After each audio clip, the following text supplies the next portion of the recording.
ନିଷ୍ଠୁରତାର କରୁଣ ପ୍ରତିଛବି। ପରିବାର ଥାଇ ବି ପଲିଥିନ୍ ତଳେ ଜୀବନ କାଟୁଛନ୍ତି ଦିବ୍ୟାଙ୍ଗ ବ୍ୟକ୍ତି।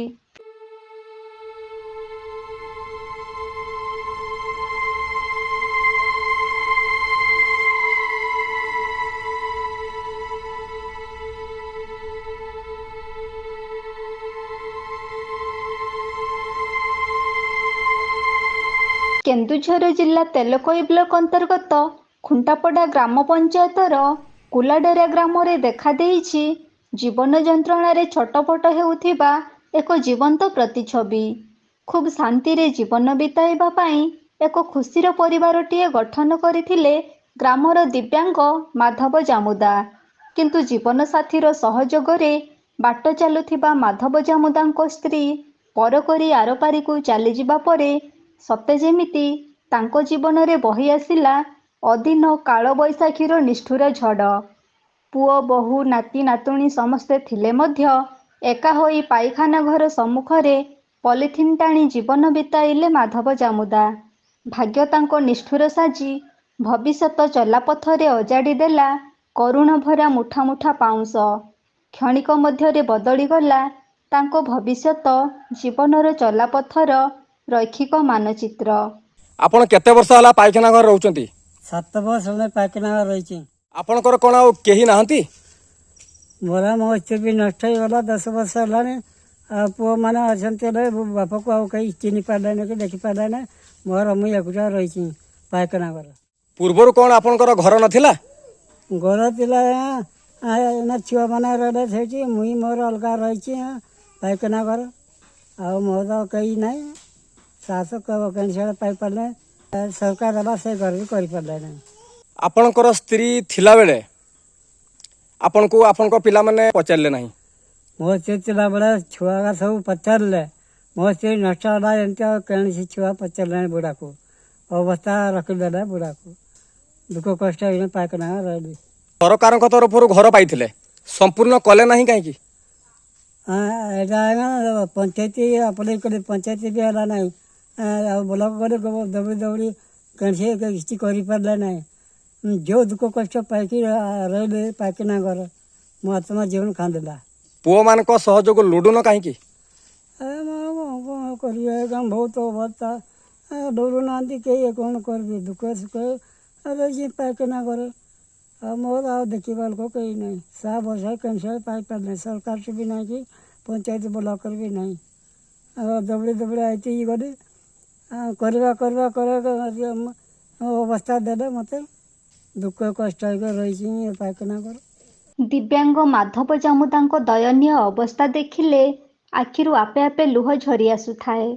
ଦିବ୍ୟାଙ୍ଗ ହୋଇ ଦୁର୍ବଳ ଶରୀରରେ ଜୀବନକୁ ବଞ୍ଚାଇ ରଖିବା ପାଇଁ ସଂଘର୍ଷ କରୁଥିବା ଦୃଶ୍ୟ ଅତି ଅଭାବନୀୟ। ସ୍ତ୍ରୀ ଚାଲିଯିବା ପରେ 4ଟା ପୁଅ ଥାଇ ବି ଏବେ ସାତପର ହୋଇ ପଲିଥିନ୍ ତଳେ ଜୀବନ କାଟିବା କରୁଣ ଭରା ଦୃଶ୍ୟ ସମସ୍ତଙ୍କୁ ବ୍ୟଥିତ କରି ଦେଉଛି। ପୁତ୍ର ସୁଖରୁ ବଞ୍ଚିତ ହୋଇ ସୁନେଲି ଦୁନିଆରେ ତାଙ୍କ ପାଇଁ ଘଟି ଆସିଛି ଅମାବାସ୍ୟାର କାଳରାତି। ସେହି କାଳରାତିର ପଥିକ ସାଜି ନିଜ ଜୀବନ ଜଞ୍ଜାଳକୁ ଆଗକୁ ନେବା ପାଇଁ ଆପ୍ରାଣ ଚେଷ୍ଟା ଚଳାଇଥିବା ବେଳେ ନିଜ ରକ୍ତ ଯେ କେମିତି ସାତପର ହୋଇ ଶାନ୍ତିରେ ଜୀବନ କାଟି ପାରୁଛନ୍ତି, ତାହା ସାଧାରଣରେ ପ୍ରଶ୍ନବାଚୀ ସୃଷ୍ଟି କରିଦେଇଛି।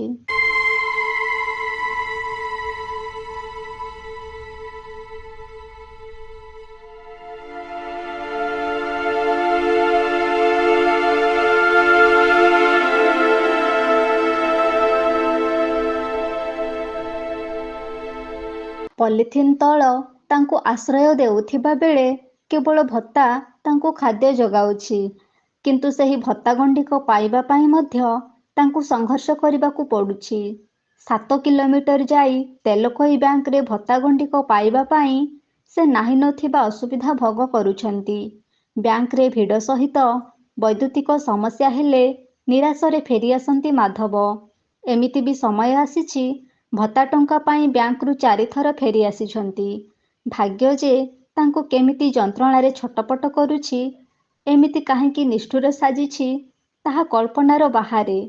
ସମସ୍ତଙ୍କ ମନରେ ଗୋଟିଏ ପ୍ରଶ୍ନ, ଦିବ୍ୟାଙ୍ଗ ମାଧବ ଜାମୁଦାଙ୍କ ଅଭାବନୀୟ କରୁଣ ପରିସ୍ଥିତିର ନିଷ୍ଠୁର ଦୁନିଆ ପାଇଁ ଦାୟୀ କିଏ? ତାଙ୍କ ଭାଗ୍ୟ ନା ତାଙ୍କ ପରିବାର ନା ପ୍ରଶାସନ? କିଏ ତାଙ୍କୁ ସୁରକ୍ଷା ଦେଇ ଘାଣ୍ଟି ହେଉଥିବା ଅମାବାସ୍ୟାର କାଳରାତିରୁ ଟାଣି ଆଣି ଛିଡ଼ା କରାଇ ପାରିବ ନୂତନ ସୂର୍ଯ୍ୟାଲୋକର ସ୍ୱପ୍ନର ଚଲାପଥରେ?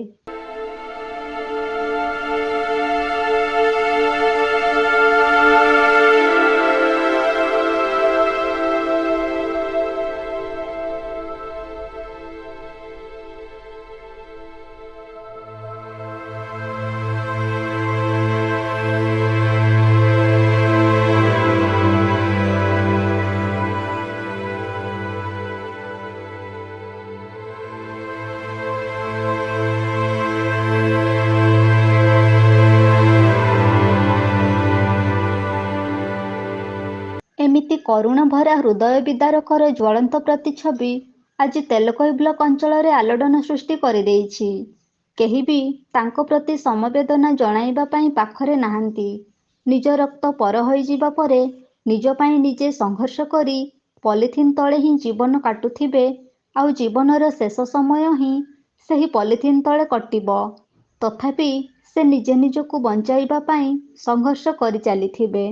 ନିଷ୍ଠୁର ଭାଗ୍ୟ, ନିଷ୍ଠୁର ହୃଦୟର ତାଙ୍କ ପରିବାର ସମସ୍ତେ ଥାଇ ବି ସେ ଆଜି ଏକା ହୋଇ ପଲିଥିନ୍ ତଳେ ଜୀବନ କାଟିବା ଏକ ନିଷ୍ଠୁରତାର କରୁଣ ପରିସ୍ଥିତି ଏବେ ବି ଗ୍ରାସ କରୁଛି। ତାହା ଏକ ଦୁଃଖଦାୟକ କରୁଣ ଭରା ଜ୍ୱଳନ୍ତ ପ୍ରତିଛବି।